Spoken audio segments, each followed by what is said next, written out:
Welcome to Wealth Hustle 247 podcast, your trusted guide to financial literacy, business innovation, and entrepreneurial success. Learn how to grow your wealth, make informed decisions, and turn your ideas into profitable ventures. This year is your chance to turn skill into income and passion into freedom. In this episode, we break down the best freelance skills to learn right now. Skills that are in high demand, future-proof, and powerful enough to open doors globally. Whether you're starting from scratch or upgrading your hustle, this conversation will help you choose skills that pay, scale, and align with your purpose. If you're ready to work smarter, earn independently, and stay relevant in a fast-changing world, this episode is for you. I want you to picture a scenario. It's Tuesday morning, you're a freelancer, and you're staring at your inbox. Hey, boy. You've got 3 clients asking for revisions, you're chasing 2 invoices that are a week late, and you have exactly 0 idea where next month's rent is coming from. You're technically your own boss, but it feels a lot like you're just unemployed with a lot of paperwork. The feast or famine cycle. Yeah. That's the classic freelancer trap. Exactly. And I think that's where most people's heads go when we say gig economy. We picture the hustle, the grind, trading hours for dollars on Upwork or Fiverr until you just completely burn out.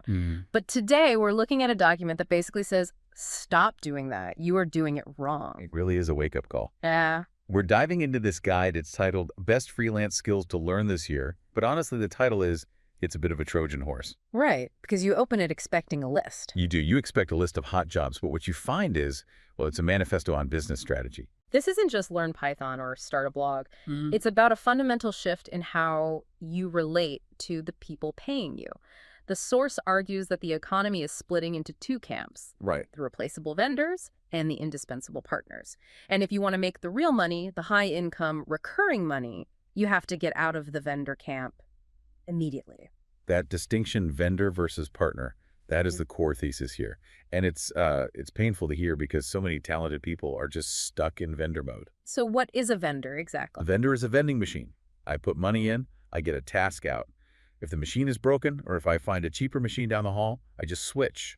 There's no loyalty, there is no leverage. And the partner is what? The person who fixes the machine. The partner is the engineer who tells you why you bought the wrong machine in the first place. A partner solves a critical business problem, scaling operations, cutting costs, driving revenue. They don't just execute tasks. They own outcomes. They own outcomes. Yeah. And because they own the outcome, they become incredibly hard to fire. Okay, owning the outcome sounds great on a LinkedIn profile, but that is a terrifying leap for a lot of people. It's much safer to say, I will design this logo for $500 than to say, I will help your brand take over the market. It is scary. But the source argues that the safe route is actually the most dangerous one now. Because of automation and, global competition, that task-based work is just a race to the bottom. Someone will always do it cheaper. Someone or some AI will do it cheaper. The only safety left is in solving expensive problems. So let's get into the weeds. How do we actually do this? The source breaks this all down into specific skill clusters. And the first one is the tech and automation frontier. Right. And sitting right at the very top is AI, prompt engineering, and automation strategy. Okay, I have to play the skeptic here just for a second. Prompt engineering. Is Yeah. this a real thing? Because half the internet thinks this is just people typing, please write me a poem about my dog, into ChatGPT and charging a client for it. And if that's all you're doing, then no, it's not a real thing. That's the vendor version. Absolutely. I'll take the prompt for you. The strategic version, the partner version, is a completely different universe. This is about building the plumbing of a business using AI. Okay, give me a concrete example. What does that actually look like? Right. Imagine a customer support team that's just drowning in tickets. A vendor might come in and, answer tickets for an hourly rate. Right, throwing bodies at the problem. Exactly. An automation strategist comes in and connects the company's email API to a large language model, sets up a database to store past answers, designs a workflow that reads an incoming email, checks the sentiment, is the customer angry or happy, and then drafts a response based on company policy. Then it routes it to a human for one final approval. So you're not writing the emails, you're building the robot that writes the emails. Precisely. You are engineering a workflow that saves the company the cost of 3 full-time support agents. That is direct ROI. You can charge a massive retainer for that because you aren't selling words. You're selling efficiency. You're selling efficiency. That makes a ton of sense. It's architecture, not just typing. And that ties right into the next skill in this cluster, advanced web and SaaS development. But the source mentions something specific here, ownership-based income. This is a favorite of mine. It's the move from building for others to building for the market. Is this like building a giant app? Think smaller. Think micro-sauce. Let's say you're a developer and you notice that every single Shopify store owner has the same annoying problem with their inventory tracking. Okay. Instead of fixing it for one client for, say, $1,000, you build a small plugin, a micro-sauce, that fixes it automatically. Put it on the App Store, charge $10 a month, and get 500 users. Ah, okay, I've seen this. It's like those little Chrome extensions or Shopify apps. You build it once and you sell it 1,000 times. That's the ownership model. Yeah. You aren't trading your time anymore. You own the asset. The source really emphasizes that high-level developers are moving away from that custom agency work and towards these productized solutions. Now, we have to talk about the third one in this tech cluster, blockchain and smart contract development. I feel like every time we bring this up, listeners roll their eyes because they just think of scams and, monkey pictures. Yeah. Is there actually a strategic career here? The skepticism is totally valid given the last few years, but you have to separate the crypto casino from the underlying technology. The source argues that smart contract development is still incredibly lucrative precisely because it's hard and it's high stakes. High stakes, how? Well, if I write a bug in your website code, an image doesn't load. Okay, whatever. Yeah. If I write a bug in a smart contract for a decentralized finance protocol, $10 million might just vanish instantly. Oof. Okay, so the barrier to entry is fear. Fear and technical difficulty. It's a very specialized form of back-end engineering.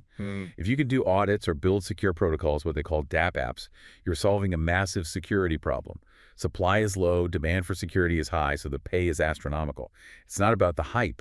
It's about the infrastructure.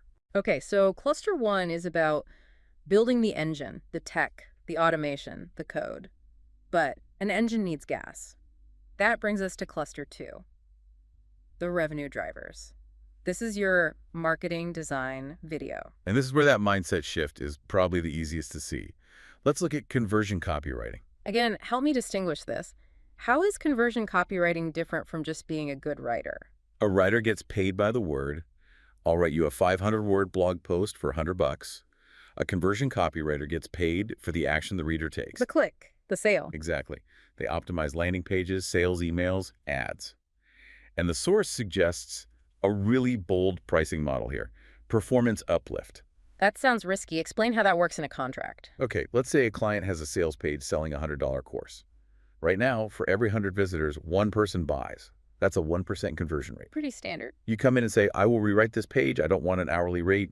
I want a base fee plus a bonus for every percentage point we increase the conversion. So if you get it to 2%, you've literally doubled their money. You've doubled their revenue without them spending a dime more on traffic. That is worth thousands of dollars. Yeah. But, and here's the catch you mentioned, you have to actually be good. Yeah. If you rewrite it and sales drop, you don't get the bonus. That's the scary part. You have to bet on yourself. But I guess that's what a partner does, right? They share the risk. Precisely. Yeah. A vendor takes zero risk, so they get capped rewards. A partner shares the risk, so they get uncapped upside. What about design? The source lists UX, UI design and product strategy. My cousin designs logos on Fiverr. Is that what we're talking about?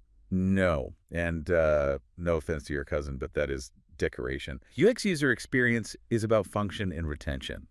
It's the difference between a banking app that looks pretty and a banking app that actually lets you transfer money without wanting to throw your phone across the room. So it's preventing churn. Yes. Bad UX costs companies millions in lost customers. If a user can't figure out how to check out, they just leave. A UX strategist fixes that flow. They are directly protecting the revenue stream. That is why it's a strategic role, not just an artistic one. And then we have video creation. We all know TikTok and Reels are, eating the world. But editing video is a grind. It takes forever. How do you make that strategic without working 20 hours a day? The key word the source uses is systemization. You don't just edit videos one by one. You build a content engine. What does that mean? You offer a package. Send me 1 hour of raw footage, and I will turn it into 4 YouTube videos, 10 TikToks, and 5 LinkedIn clips. So you're selling the workflow, not just the cuts. Right. You're solving the client's real problem, which is, I need to be everywhere at once. Yeah. By systemizing it, you can handle 5 clients instead of 1. You scale through your process, not just your effort. Okay, so we've built the tech, that's cluster 1, and we're driving the sales, that's cluster 2. But what happens if the servers crash? Or if we have no idea who is even buying the stuff? That leads us to the third cluster, infrastructure and insight. This is the backbone.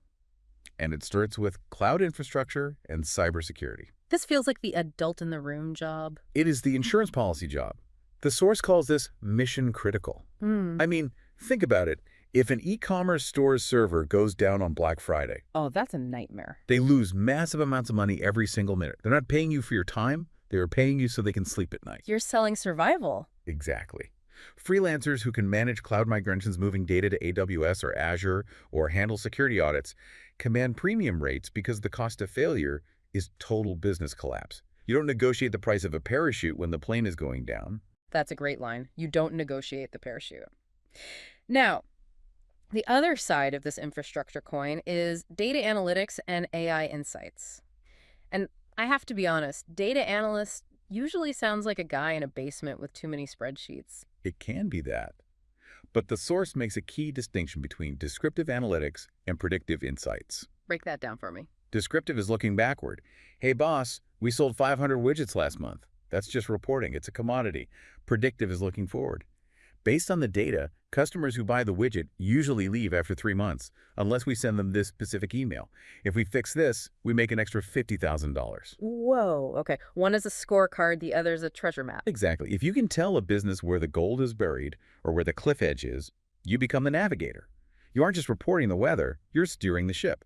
The source suggests selling recurring access to these insights. You manage the dashboard, and you provide the monthly strategy meeting.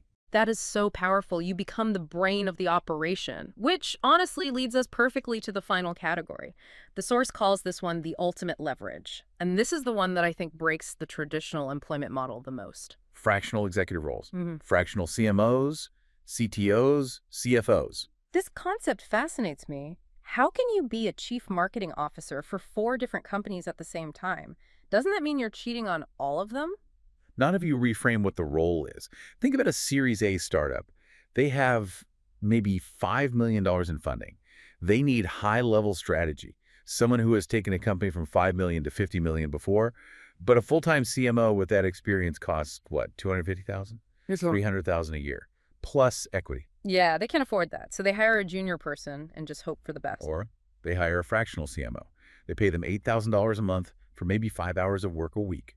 The fractional exec comes in, sets the strategy, hires the junior team, tells them what to do, and then just checks in weekly. So from the company's perspective, they get the brain of a veteran for the price of a junior employee. Exactly. And from the freelancer's perspective, the exec, if they have 4 of these clients, they're making nearly $400,000 a year, but they're only working 20 hours a week on high-level strategy. They get to skip all the office politics, the water cooler chat, the busy work. That sounds like the dream, but there has to be a catch. You can't just walk in and do that fresh out of college. No, absolutely not. This is an experience product. You are selling your gray hair. You're selling the fact that you have seen this exact problem 10 times before, and you know the answer immediately. You can't fake this one. But if you have the experience, it is the highest leverage model available. It really challenges the whole idea of a job. You're not an employee, you're a high-powered mercenary. With strategic resource. And this brings us to the synthesis of the whole document.